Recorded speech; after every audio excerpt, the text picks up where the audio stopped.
Welcome to the Create Your Story podcast, with conversations on creativity, self-leadership and personality to inspire and support your wholehearted life.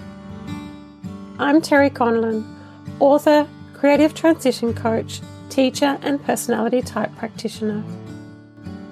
Before we begin today's episode, I'd like to pay my respects to the Dharawal people, the traditional custodians of the land where I'm recording this podcast, and extend that respect to the traditional owners of lands across Australia and to elders past, present and emerging.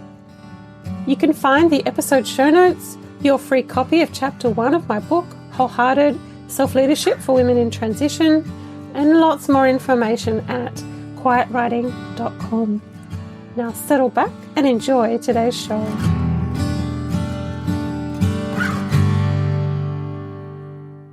Welcome to episode 10 of the Create Your Story podcast. And it's the 20th of January as I record this. We're pretty much enjoying the heart of summer here in Sydney with magical swims in silky water and many fish swimming around us. It's truly joyful. I'm so excited to have the lovely Natasha Piccolo joining us today for the podcast to chat about intuiting, channeled writing and connecting. Natasha Piccolo is a mama, small business owner and author. She is always up for a good chat as her main work roles include clinical speech pathology and coaching. Her business, Resonate Holistic, assists clients to facilitate healthy communication across the lifespan. Her first book, The Balance Theory, is out in March with the Kind Press. She has recently contributed to This I Know Is True, a collection of stories to inspire community progress alongside 18 other women in the health and wellness space. Natasha hopes that her words motivate others to live a life that is consciously alive. Natasha and I met through Instagram and as fellow authors in the Kind Press community. It's been wonderful watching Natasha's journey as a writer and author, and we discuss writing her book, The Balance Theory, as an intuitive and channeled writing process over 10 years, which is fascinating. Natasha has many strings to her bow, and we chat about the common threads of these roles and passions in her body of work. Natasha also speaks about her mental health challenges, the difficulties, and the learning and perspective they provided over time. Natasha is a wise young woman with much to share, so enjoy these insights and the very practical life tips provided. In a personal update in my writing and coaching life this week, I've enjoyed working through Chapter 1 of Wholehearted, Self-Leadership for Women in Transition with the book club group that has formed. The ability to work through Wholehearted with a group of women focused on transition is a real joy, and there's nothing like working through a book you've written in a practical way with women applying the insights. Our coaching and reading community program that will be offered on a regular basis, consider joining in for the next round. The other focus right now is the Writing Road Trip Free Challenge I'm hosting with my friend, co-writing buddy and brilliant writing teacher, Beth Cregan. The challenge starts 31st of January, and there's 6 free 30-minute workshops over 2 weeks. So sign up for our mailing list now. We'll be sending out the challenge information this Friday coming up with a link to our private Facebook group and the challenge workbook. We're going to have so much fun, and you'll be inspired to engage with your writing plans and your writing self in new ways. You get to connect with others also focused on writing. So if writing is a priority for you in 2022, I hope you'll join us. The links are in the show notes. So just head to quietwriting.com/podcast and click on episode 10 for the links. I also shared this week how my word of the year is novel and what that means over on Instagram at Writing Quietly, if you want to check that out. And thanks for everybody who's read and responded. It's been really encouraging. Thank you. It's with a mix of excitement and a little fear that I share this word, and it's what often happens when we step up into a bigger or different version of ourselves. So I look forward to sharing more about that with you in 2022. So now let's head into the interview with the wise, intuitive, multifaceted, creative Natasha Piccolo. Hi, Natasha. Welcome to the Create Your Story podcast. Hi, it's beautiful to be here. Thank you. And thank you for your connection and your support of Quiet Writing. Thank you. You're a beautiful inspiration, so I'm more than honoured to be here. Oh, that's wonderful. And I'm so looking forward to our chat because you too are a fantastic inspiration. And we connected around writing and publishing as fellow authors in the Kind Press, which is very exciting. It's been wonderful to watch your growth as a writer and an author. So can you provide an overview of your background about how you got to be where you are and the work you do now? It's a beautiful, big question. I'm a wearer of many hats. Professionally and clinically, my role is a speech pathologist with a life coaching context as well. And that's shaped so much of my worldview. But then on a personal level, in terms of being an author, an upcoming author, that's just, I think, innate to who I am. So I'm now 30 and I'm at a point in my life where these two beautiful worlds are starting to come together. And here we are. I've followed nudges. I think that's the best answer here, is that I've just followed the intuitive hits, and I've created this union of who I am at the very core with my external roles, and I wanted to write it all down and tell some stories. Beautiful. What a beautiful blend. And it's amazing that you've been able to bring so much together at the age of 30. And particularly, as you say, following your intuition, that's very wise. And I think something that often takes a long time to develop. So congratulations on following your intuition. I think that's a great skill. Thank you. I think it's something that I didn't really realise I was doing until probably the last 3 years, when I really did have a big spiritual awakening, and I realised the whole time I was being guided by nudges. And that was coming through in the form of meditations. And I thought, I think this little voice has always been here. It's intuition. That's what it is. Yeah, absolutely. It's amazing. You might have heard of the wholehearted stories that are on Quiet Writing, and women tell their stories. And it's amazing how intuition features as such a strong theme of women of all ages, particularly when they've had a big transition, like a turning point, or when, they're going through difficult times. It's just fascinating how intuition pops up as a theme. Absolutely. I always liken it to the inner child voice. So when I think about it, the childhood version of me is the voice that I listen to, as funny as that sounds. And as I became more and more adult and the conditioning around that developed, I realised that it was that little girl that I was listening to the whole time. She's the creative side of me. Oh, I love that. A great way to personalise it. Thanks for that wonderful overview. So we have both recently enjoyed, or we are enjoying, the process of taking a book from that crystal or that gem of an idea through to draft, through to published book. Your book, The Balance Theory, is ahead of publication in early 2022, which is very exciting. So congratulations. Thank you so much. We officially launch in March. Yeah, that's fantastic. Tell us about your writing journey, what it was like for you. The journey of the balance theory. It was completely channeled. And when I say channeled, it was listening to that little niggling voice of intuition coming through in a collection of downloads. And I had been writing the core content of the balance theory for the last 10 years. That part's incredible when I think about it, that I actually pulled the book itself together in the last 12 months. But the writing and the channeling and the concept development has been 10 years in the making. And I do share this quite openly and deeply in the book. That channeling process started after the death of a very close friend.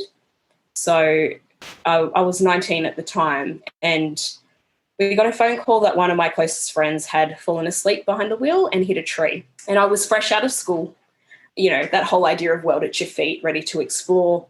And, naively maybe just the best was yet to come and all of that. And we got that very soul-shaking phone call very abruptly, no time to say goodbye. And, I think all artists can relate to a point in their life that something really flipped. And I think that flip did happen quite early for me. And I had a big surrendering moment to the universe. And I just said, what are you doing? What are you doing? I naively had it all together, and I was ready to explore what was coming after school. And instead I had a big trip down the grief process, clinical depression, clinical anxiety, a very, very big shake-up at a very core level. And the balance theory was actually born from surrendering to the universe and asking for the answer. Why why did you rip this part of my life away or this experience? And the answer to that question came through in intuitive hits, in a meditation, which I didn't even realize I was meditating at the time. But it was just in that quiet moment when I was still, I could hear a voice saying, because the universe needs balance. And I didn't really understand what that was at the time at all. But I started note-taking. And I think initially when I look back at those very early writings, it was just self-comfort that I was putting a question out and writing down things that would make me feel comfortable or try to articulate the grief. And I realised that I was tapping into something that was bigger than me. And over the years, it shaped. So that's the journey there. I think it took about 5 years clinically, like I was in and out of therapy for a long time, to realise that I could channel and transmute it into an art form. But it took a long time to get there. Initially, it was purely just comfort writing to process grief. Yeah. Yeah, thank you for sharing that. And I think, as you say, many creatives, I certainly can relate to your story of going to that deep place where something incredibly challenging, something like the loss of someone really dear, and in a sudden way particularly, can be a terrible shock to the system. I've experienced that too, so I really sympathise with you on that, and just know that it makes you look at your life differently, completely differently. At a young age, that must have been a real shock to the system. Yeah. My friend Dylan, so I do use his name in the book too. At the time, he was my boyfriend, high school sweetheart. So my husband's best friend. So the three of us had our teenage years together. And even to this day, like my husband and I, he's a huge part of our family. We can feel his presence, especially guiding this book. Yeah. Yeah. That's amazing. And it's incredible the way you describe that from that time. The process of writing started, so it's a book that's been shaped over a long period of time. And that idea of channeled writing is, really incredible too. Just, that idea of being a conduit or being open and receptive to what comes through. Is that how you describe it? Yeah, I kind of feel, and I do say this in the book too, that the balance theory, the concept has come through me. I'm the vessel and I'm just transmuting it out into the world. So it's for us, it's for the collective, but it happened to come through my life event or my story. I'm kind of that middleman, I guess, which is, that's how I feel. Like it's got its own energy, really. Did it feel like a calling? Yes. Yeah. And there were times, like writing over 10 years, there was probably 2 other times before I actually got signed with the Kind Press that I thought, okay, the book is done, and it wasn't. Like it was never published at point 1 and then point 2 it didn't happen and then it was third time lucky. But there was actually more life experience that I needed to have before I got to the point where it actually was published. And funnily enough, it all came to fruition 2 weeks before my son, who's a year old next week, was born. So I think because the whole concept is balance and life-death cycles is the tying in theme, I needed to actually experience rebirth in the form of becoming a mother. And I think that's what, really nailed the final concept that just felt unified when I then approached the publishers. Absolutely. Yeah. And I love that idea too. Again, it's something I've experienced where sometimes you wonder if you're procrastinating in not getting writing done. And then I know I put my draft away for quite a time and it was like it had to incubate or sit until I experienced more and put the pieces together. So I totally understand what you're saying. Yeah. And I think my process and yours similarly, I think once you are really tapped in on that intuitive level, the book actually tells you when it's finished. You get that kind of, okay, I've told the story or stories I need to tell. And now it's just about fine-tuning. Yeah, that idea of getting the message out that you want to get out in some form, because, I just find it fascinating how it begins as an idea in our head, it is channeled, and then we shape it into something that we can share with others. Yeah, it's quite miraculous in some ways, isn't it? It is. What I find funny is that, especially because clinically my work is speech pathology, and a lot of that study was like that hardcore formal language, understanding grammar and structure and how the spoken voice and the written voice can be different, and it's so clinical. But then in channeling this piece, sometimes I would write and the voice of the balance theory or intuition is really quite illogical, because I do liken it to that childhood voice. So sometimes the grammar's a bit weird, or the content is like, oh, we're really going to use that word? Like I'm talking to whatever that entity is. And then now the balance theory is in its editorial phase. Now I have that logical layer over the top where we're actually going, okay, does this read properly? Does it flow? And that part's coming in now, but the actual writing itself was quite intuitive. That makes sense. Perfect sense. So can you share with us a snapshot of what the balance theory is about? You've touched on it, but can you tell us a bit more about what the balance theory is about? Sure. So in essence, the idea of the concept is that the universe is attempting one goal, and that goal is to seek balance. And if we are open to observing that at all levels of life, we can see it. So from the cell level to the cosmic level. And I love the idea of like the fact that I, by nature, am intuitive, but clinically I'm a scientist. I actually observe the same thing. So when we're looking at human cell biology, the way that cells behave, there's an attempt at what we call homeostasis, or the quest for balance, essentially, but in a clinical term. Mm-hmm. We witness it in the way that organ systems interact with one another. We witness it in the way that we attempt to emotionally balance ourselves in terms of our mental health, and the impact of that when we're not balanced. It's almost like the book split into 3 sections. So that's dealing with the self, and then we look at one self to another, how they interact with one another, and the idea of the energetics of human connection. And then finally, the final concept is soul level connection. The final section is actually called kismet connection. So how the energetics of a soul kind of balances itself. And in between all of that, I weave my personal stories to illustrate that. So that's the balance theory in a nutshell, and what you can expect from it. Like I was saying, it feels like it's a concept that needs to be shared for the collective. And I find it particularly interesting that I actually finished it during COVID, because I think we can all agree in this modern history, if there was ever a time where we really reviewed what balance meant, it was when we were all locked inside for a long period of time. And that idea of we were thrown way out of balance. It was almost like thrown out of the arena so we can observe what's playing inside. Yeah, super interesting. And when we talk about that idea of it not being finished, I think COVID had to happen too before I finished the book. More experiences and circumstances to integrate into that whole idea of balance by the sound of it.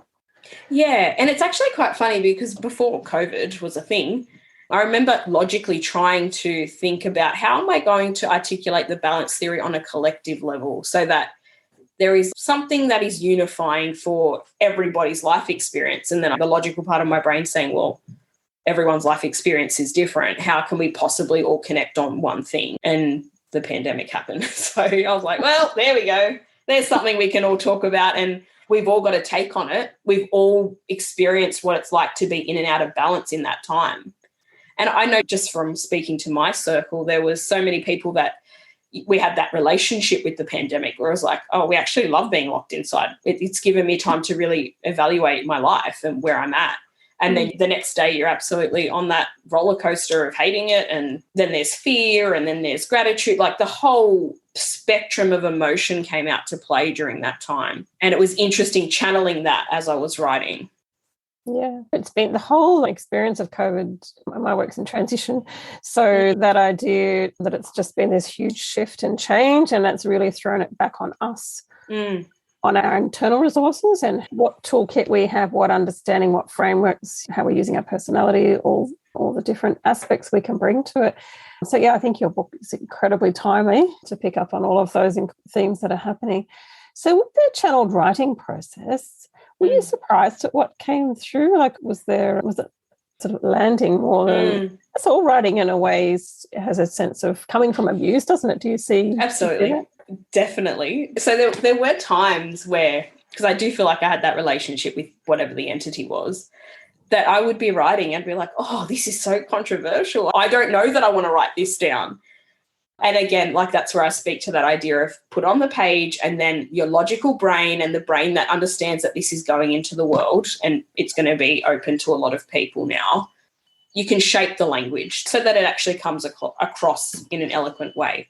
But there were definitely times where I was like, oh, okay, there was some little shocking moments here and there. I was curious with it. I was just like, sure, let's go on this journey. And were there particular sort of rituals and practices that you did as part of your channeled writing? Well, I definitely would get quiet before writing, right in the thick of the newborn phase of having a baby too. So there were times where it was easy to achieve quiet and times where it wasn't, depending on baby. But I would at least try and factor in 3 to 5 minutes of stillness before going to the computer.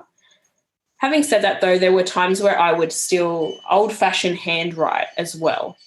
So I found that interesting. A lot of the writing that I did in 2020 in that first lockdown was handwritten. So there are sections of the balance theory that I had to then put onto the computer, and it transmuted again when I typed. It came out differently. But I think in real time I'm actually reflecting on this. I think because I was pregnant, I just found it so much easier to jot down in a notebook at the time and then get to the computer. But then all the writing that I had done in this period, which is like the current 2021 lockdown period, was all typed. So there wasn't really anything specific other than stillness, finding the right time of day when baby was sleeping, and just having space to open up or to have that intention to open up that channel. It sounds like you're a naturally intuitive person. Like it's probably one of the strengths of your personality by the sound of it. So I'm a Pisces moon too. So I think I'm tapped into the collective just by nature of my soul level. Yeah, who you are. Yeah. Beautiful.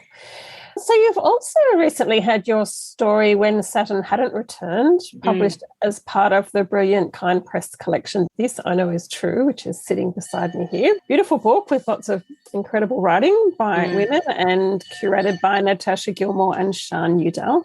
So could you tell us a little about that story that you wrote and contributed to that collection? Sure. So When Saturn Hadn't Returned, I always preface this by saying I'm not an astrologer, but the idea of a Saturn return is that every 30 years or so you get a big life lesson governed by Saturn, which is the planet of the life lessons and the responsibility. And the story of When Saturn Hadn't Returned again came through in a meditation as that being the title. So that actual title dropped in before I even actually thought about what that meant. And I thought, okay, so I've got the title. What does that mean? And then I just had in my physical handwritten diary, a bit of a brainstorm around what that statement means for me. And I realised what I was doing was telling the story of all the lessons I had learned before my Saturn return at 27 years old. So that was the nature of that. And essentially the biggest life lesson there was around the importance of healing the inner child. Because, again, I don't think it was until I was pregnant that I had that full circle journey of realising that there was still a part of my childhood self that wasn't being seen or heard, not in terms of anybody else but myself.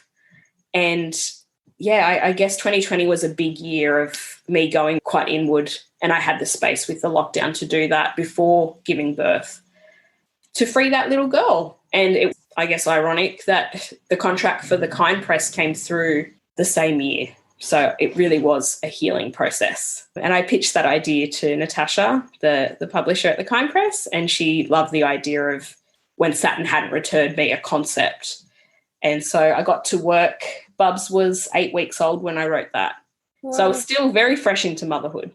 Yeah, and motherhood certainly takes you into a very creative space, and that whole idea of creating a human being naturally takes you into a very fertile space. So it was amazing you could tap into that. But also, having read the story, I loved the way you went full circle with your inner child and the birth of your son as well. It was beautifully told. Thank you. It was so cathartic to write, and I think it actually shaped my first year of motherhood because I wrote that quite early on in becoming a mum. It's nearly been 10 months that was written now, which is crazy to say. But whenever motherhood was challenging this year, I would actually just reflect on that and say, okay, what part of my childhood, like what part of the wound is coming up? Because he's obviously triggering something in me. It's got nothing to do with him. He's just this little soul navigating his first year. And it was actually a really beautiful touch point in my first year of motherhood. So I'm very grateful to that writing process. Yeah, it's amazing how creativity can create something that we need that can help us on our journey. I found that with writing my own book, and a bit like yours, it was a blend of personal experience and things that were coming to me. I didn't quite feel it as channel, but there was certainly a lot of intuition in the writing process. And I think sometimes we write what we need for ourselves as much as to share with others.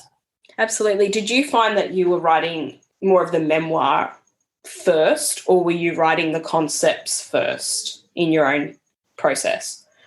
I found that I had a pretty clear structure of what the book looked like, which was quite intuitive. I think I shared the mind map in the launch session. Yeah. I had quite a sense of where it was going. Then I started with the memoir, I think, to sort of frame up the story. But I think it was as much to work out my own learning as it was to share it with others. I guess it's a reflective process to tap deep into that experience to be able to write about it. It's probably how I'd describe it. Yeah, very cathartic. It is very cathartic. So you've mentioned a little as we've spoken today, and I know you've spoken in your writing about your personal mental health journey, about the challenges and what it's taught you. So what would you like to share about that for people who are listening today? Well, firstly, I'm very grateful for my mental illness now. I share in my book that my psychologist 10 years ago almost said those words, "One day you will tell me you are grateful for your mental illness." And at the time I was very unwell. And I said to her, like, "You have no idea." And she's like, "Well, no, I don't, because I'm not you. But one day, trust me, there'll be a reason, a rhyme and a reason, and you'll be able to express that you found light because..." And I thought, here we go. At the time, definitely was not open to seeing the light at that point in my life. But I guess my biggest thing that I'd want to share with people that are experiencing something that feels quite dark and scary is that it's an opportunity to be kind to yourself and to see that the shadow side is just as important as your light, and to not fear it and not to take away from the experience, because the lived experience is terrifying at times. But I think when it is terrifying, it's actually showing you that something's not balanced in life. So for me, it was like a compass pointing me back to what I already knew intuitively, that there is light in the world. And to experience that, you need that dichotomy and that spectrum. So you need the shadow to see the light. You need the light to understand that there's shadow. And there is light at the end of that tunnel. It's a journey. It's the dark night of the soul. You need to go through it. It's part and parcel of being human. Saying that with a lot of hindsight, though. So it's a chance to be kind and to forgive self. Thank you for sharing about your experiences. And again, it's something else that's popped up in conversations on this podcast. And it's just that reminder that sometimes going to the shadow side, the darker side, they're difficult, horrible, uncomfortable experiences. But if we can, particularly when we've been through them, take the opportunity to step back and look at the wisdom, the light that was shed from that time, it can be really powerful for us. So yeah, thanks for sharing your thoughts. And it sounds like it's something you talk about more in your book too. Yeah, the balance theory gives that a nice big chapter. When I was studying as well, I would have been halfway through therapy at the time. I could feel that I needed to give back with the experience of mental illness. And I did a thesis on understanding anxiety and depression in youth. And I reference that in the balance theory, the actual study itself. But it's such a common thing, and yet it's so lonely. And if I can be just one other voice out there that is willing to talk about it on a public level, I think we are inspiring healthy, functional conversation around it. Yeah, well, thank you for being a voice for that while we're chatting today. I really appreciate that. Thank you. So, as well as being an author, you're also a speech pathologist and a life coach, as well as being a mama of a little one, as we've shared. And you also run a gelato business with your husband too. Yeah, a bit of fun. Yeah, so you've got lots of different streams and passions in your life. So just wondering how the streams and passions come together and play together. And you've talked about play, the inner child and play.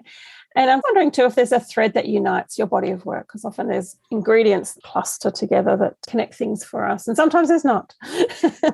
Yeah, well, I mean, it's kind of like what joins speech therapy and ice cream together. That's fun. But there is a common thread there. It's connection. So I actually want to share this story. It's a beautiful story that highlights why I do what I do, I guess. So the backstory of this is my husband's side of the family. I come from a long line of ice cream makers, gelato makers in Italian. And my husband is now taking that baton and makes amazing gelato. And we decided that, well, it was his dream to have the gelato cart that we do events with. And we were doing our very first wedding. And I just finished a full clinical day, and a lot of my work is in autism spectrum disorder. So I'd just seen a whole bunch of patients that day and went straight to the wedding to help my husband serve. And at the wedding, I heard a little boy really, really upset, and he had run out of the wedding because he was overwhelmed from the light and the sound. And I then learned he had autism. But he ran behind the gelato truck and was hiding in the bushes, really scared, really upset, overwhelmed, sensory overload. And I could sense straight away. I knew what it was, like just clinically I could see it. And I went around the bush and I pulled him out and I said, "Hey, mate, do you want an ice cream?" And the only word he could say at the time was chocolate, chocolate, or chocolate, chocolate, chocolate. And I said, "Sure." We went to the back of the truck, made him a chocolate gelato. And his mother came around and apologized. And she was saying, "I'm really, really sorry. You know, he has autism. I don't mean to upset your service." And I said, "Whoa, I know, and it's okay. He can stay with me the whole night." And I then went on to see that little boy clinically. But the one thing she said to me was, we're coming to see you because it's the first time I've seen him voluntarily want to connect. And I saw that. I saw that in the way he just took to you. Maybe he sensed that you were there to help him or to give him that experience of having a chocolate gelato. And it's just a beautiful story that I always come back to when I am sometimes wearing a lot of hats. And when you come back to yourself and you say, why am I doing this, or what am I doing this for? And it's the love of connection. And if I can make a difference, start conversations, then I'm doing my job. Fantastic. Yeah. Well, I love that idea. And connection is one of my top 5 values too. So, which is interesting that it's a thread for you as well. And I find with connecting, it often can be about connecting ideas too. Do you find it like it's about connecting people, obviously, in that beautiful story that you told? But it can also be, from what you've said, from the writing you've done so far, it's about how does this idea connect with this idea and how do they come together to create the balance theory in the first place? Yeah, I think connection would be my top value because it weaves through everything. Why am I writing a book? To connect people or to connect thoughts, to connect ideas, to start a conversation. Why am I a speech therapist? Very same reason. Why do I hand people gelato? Because they smile, and the non-verbal connection is fantastic. And then obviously being a mama, that's all. It's I think the height of human connection is parenting. Fantastic. So this is a big question. There's these 2 questions that I'm asking everyone on the podcast. So the first one, big question, but interesting intuitively to see what comes up. How have you created your story over your lifetime? This was my favourite question. I thought, yes, I am an observer of my life, I think. So that's the intuition saying that. If we go back to inner child stuff, I think from the moment I could pick up a pen, I remember saying to my parents that I was going to be an author. I'm going to have books, people are going to read them. My first work at 5 years old was about an elephant, but something about remembering it now, but all airports in the world had shut. Maybe I was channeling COVID, and elephants needed to be the way that we got around. No idea. But I think I have always observed some kind of creativity in telling stories, and I have always loved to put them on paper. So first I observe my life or the things that are going through my head, and then I write. And that practice of journaling and retelling has just been paramount to how I've created my life story. And I think then shaping that and articulating it as I got older, it became about wanting to start and initiate important conversation. So then I kept retelling my stories through telling my own story and sparking chat, which is my favourite thing to do. Yeah, you mentioned in your bio that you're always up for a good chat. So that idea of having a conversation. So what I'm hearing there is that you've created your story almost by telling the story or by storytelling.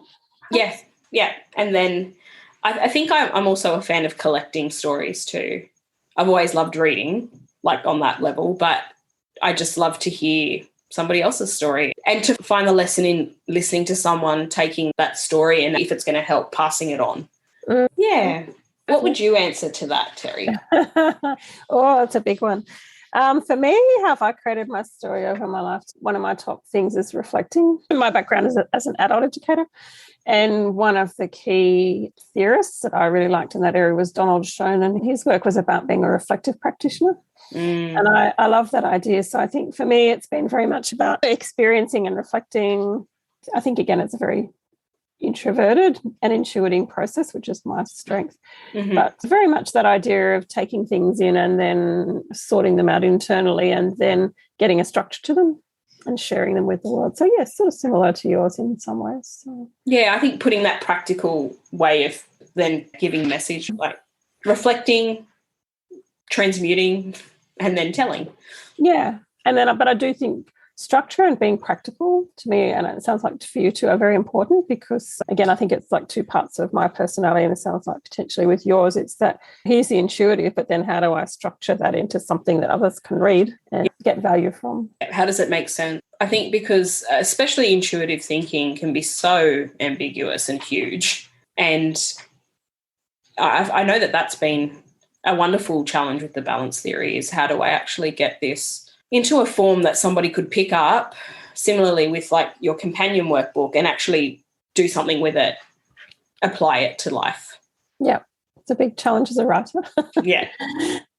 So the next question is, again, something I'm asking people because I've written my book with wholehearted self-leadership tips based on my experience, but I see it as a toolkit we can all add to. I've shared 15 things that work for me that I think will work for many people. What would be your top wholehearted self-leadership tips and practice, especially for women? Thank you for asking that question because I think these are the questions that people can take something away and apply tomorrow or even in the next hour.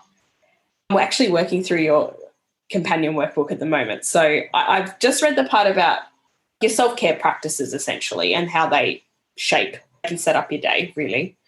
But I would say, I think maybe because speech pathology is such a big of me as well, having an honest conversation, and I mean that first with self every day, every morning, just that check-in of like, where am I at?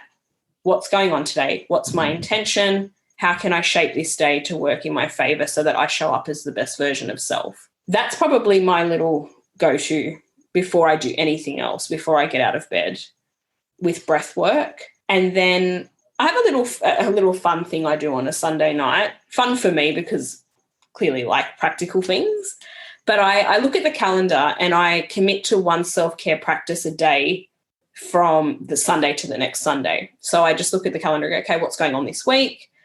And I've got my self-care menu of things I like to do, and then I just plop them in. So it's like a meeting that I promise myself I'll show up for, and it can be as small as putting on a face mask while Alfie has a nap, my son, to making sure I make a date to go and have a coffee with a friend I haven't seen. It's like a self-care Sunday hack that I do. It started in lockdown, and it's really, really helpful. And it's fun. It's a challenge too. It's like, well, I've had a few coffee dates. Maybe I need to go and have a massage, or I need to look at booking a yoga retreat, or I need to just sit in the sun with a cup of tea this week. But it's just being really practical about it and committing to it.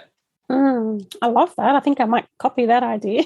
Yeah. Add that to my toolkit. And I love the idea of having a menu. So you sort of thought ahead about what the things might be. And it's a bit like a plug and play, what does a day feel like? Mixing it up with something different. So, yeah. And making it work for your week. Like there are weeks where like work is really busy, and sometimes it's just committing to 3 minutes of meditation or having a big glass of water before you get out of bed. So it's like, I just need to be really hydrated today to function. That's my thing. I love a good ticker box. So I just feel like I've done me, and now the oxygen mask can be on everyone else after that. Awesome. Yeah, I love that. No, thanks for sharing those 2 practical tips we can take away with us. I love them both. So thank you. Pleasure.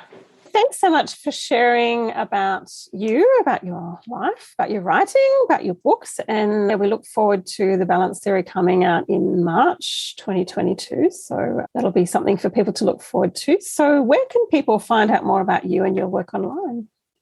Thanks, Terry. I just want to thank you as well, because I think you are an incredible voice and you have a lot to give. And this podcast is going to reach so many people. So just going to extend my gratitude to you. Thank you for having me. And the best way to connect with me is over on Instagram. I love a good DM chat. So at Tash Speaks, one big word as a handle. And my business is Resonate Holistic for speech pathology and coaching. So yeah, that's the two. Well, I hang out there quite a lot now, especially with the writing process. So come and find me, come and say hi. Yeah, I love your Instagram. It's fantastic. And you've got some lovely snapshots about the book too, and foreshadowing about the content in there, which is exciting. Yeah. So congratulations. And we'll pop those links in the show notes too so people can connect with you. Warmest wishes. Thanks so much for being with us today. And we look forward to the Balance Theory. Thanks for having me.